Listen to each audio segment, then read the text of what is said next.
What's up guys, Glitch Twitch here. If you're watching this and you'd like to subscribe right now, or you will be run over by an 18-wheeler and end up in a hospital bed, and that sounds pretty painful, so you better just subscribe. Real quick, I'm sorry for the lack of uploads because I've been hanging out with a lot of friends recently, and I went camping this past week, so I'm not going on a vacation for like another week though, so the upload should be back to normal. Anyways guys, today I have a story about a broken car horn. That may sound like a boring story, but it's actually pretty decent.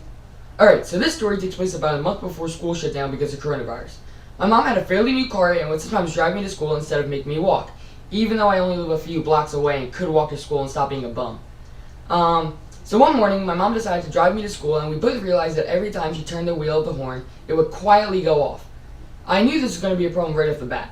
I got to school that day, and my mom told me that the horn might be broken, but that she also didn't want to get it checked out by a mechanic yet. Yeah, smart decision, Mom. The story could be over right now if you would have just gone to see that mechanic. Just kidding, Mom. Love you.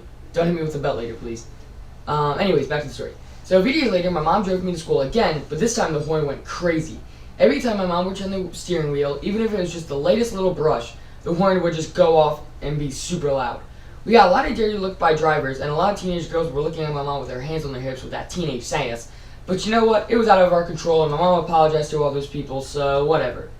So I was jumping to school that day and told some of my friends about the crazy car horn as my mom drove back to her house with the worst horn to ever live, even though it wasn't actually alive. Duh. So when my mom got home, she told my dad to go drive to the mechanic to get the horn fixed because she didn't want to go through all that trouble again. My dad drove to the mechanic to get the horn fixed, or should I say that he tried to go to the mechanic to get the horn fixed. Because as soon as my dad got into the car, the horn went crazy. It was louder than ever, and it was so bad that people were starting to scream at my dad. Middle-aged men having road rage, one of the scariest things to ever happen to a person. Even with all of this happening, the worst part was yet to come. A few minutes later, my dad got pulled over by a frigging cop because the horn was so crazy that it was considered a public disturbance. Luckily though, my dad was able to explain the story to the officer and he was allowed to go to the mechanic, but the horn was still pretty crazy for the rest of the drive. The horn is kind of a douche canoe. So my dad got the horn fixed and the car was as good as new. What a happy ending to a crappy story. Anyways guys, that's going to be it for the video. If you enjoyed the video, don't forget to like and subscribe and share this video to help me get to 100 subs because I really want to reach that goal by the end of July. Also, if there are any stories you want me to tell or any games you want me to play, just tell me in the comments. I do read all my comments and I will reply to yours when I see it. I promise. Alright, I'll see you guys in the next one. Bye.